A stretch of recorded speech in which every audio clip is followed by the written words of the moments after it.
My best friend Kyle, my girlfriend Samantha, and myself all decided to drive down to Disney World in Orlando, Florida during the March break.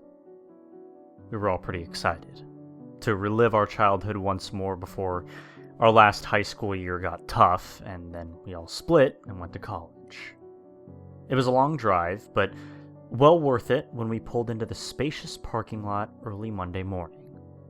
The spots were quickly filling up, but we managed to score a spot fairly close to the entrance, considering. And where else to start but the Magic Kingdom? We hopped out of Kyle's car and helped each other get sunscreen on. After the Myrtle Beach day last summer, we weren't taking any chances.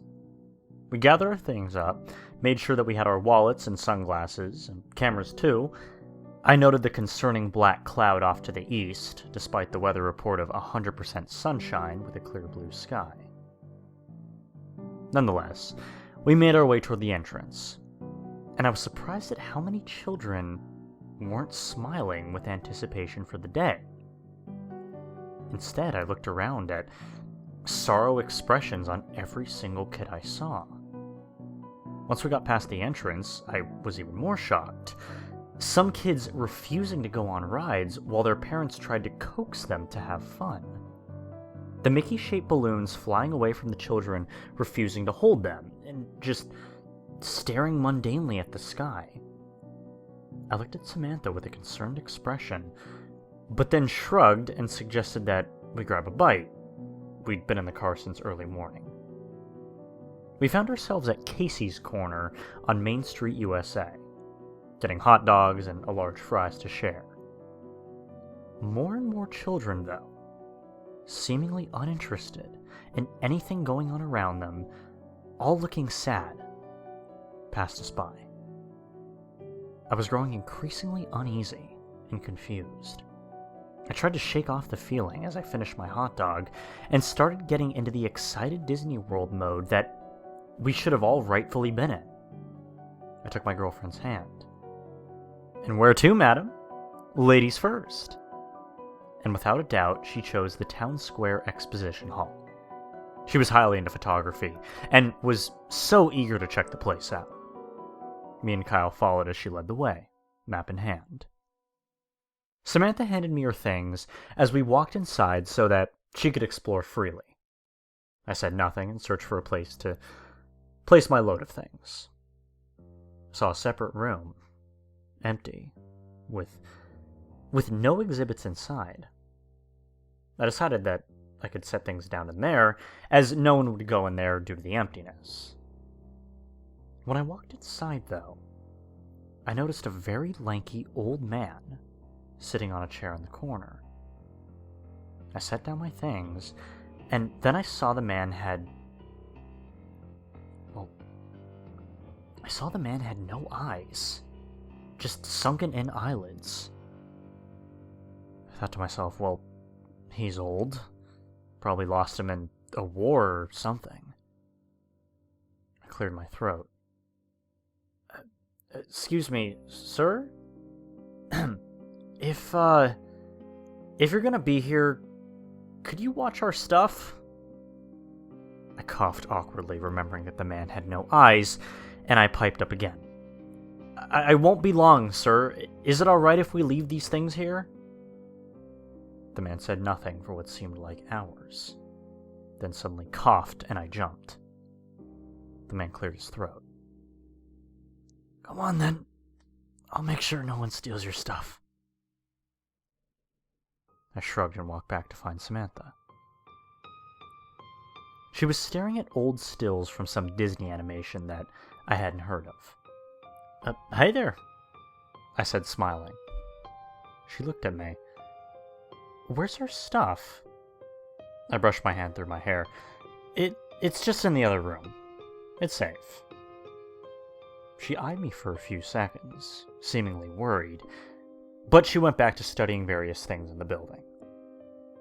About 20 minutes had passed when Samantha said that we should probably go get our things.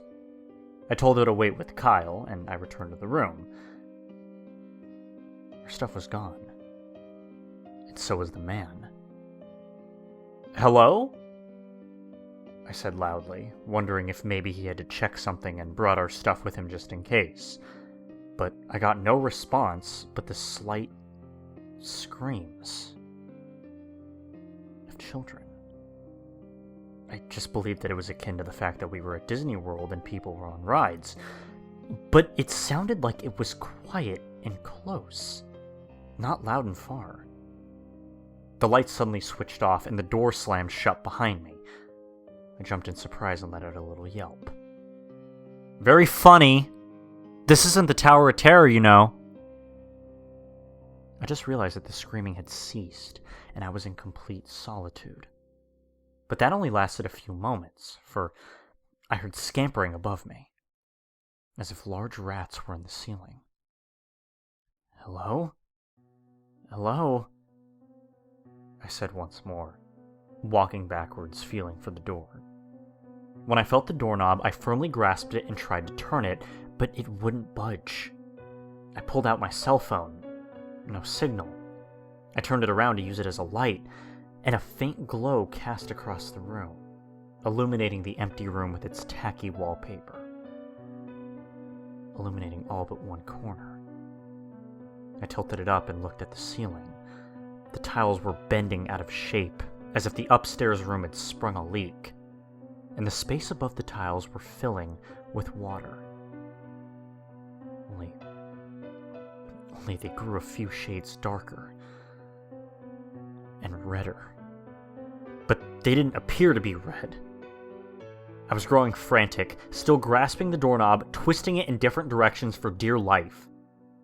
A sudden bang occurred and ran in my ears, as a ceiling tile fell to the ground.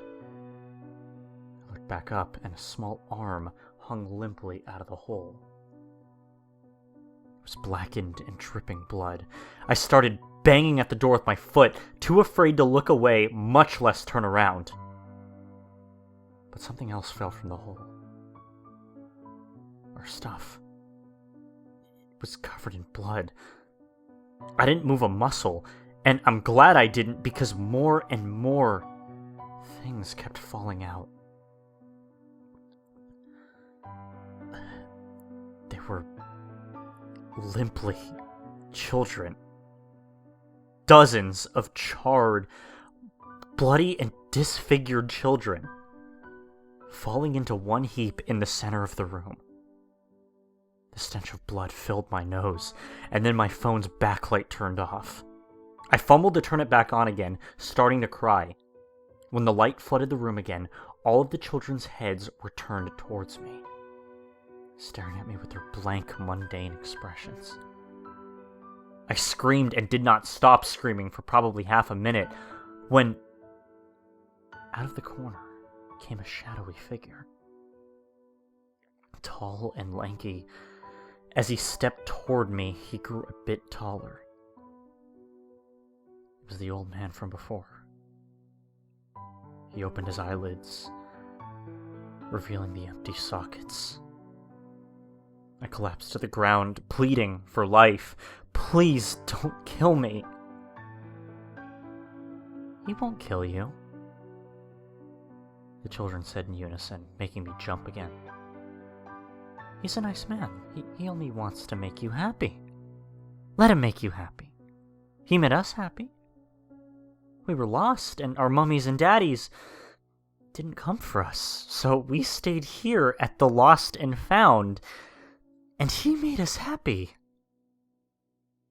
The old man closed in on me, his mouth opening to inhuman proportions, his jaw dislocating till it hung down to his chest. I tried backing up, pushing myself against the door, and he got closer, grabbing me, holding me up in front of his face so that I could see into his eye sockets. He then raised me above his head, holding my arms and legs so that I could not escape, and he slowly pushed me down his throat. I looked at the children pleadingly as they watched with their cold, dead eyes until I was completely inside him and could see no more. They found me, not long after, lying on the ground, eyes open, staring at nothing, and crying silently. The door to the room was plastered over years ago. Disney refuses to acknowledge the children lost and found at the town square exposition, claiming that it never existed. Not after they discovered the employee who worked there, who killed the children that were never claimed and shoved them into the ceiling. They try to erase what happened. But I will always know.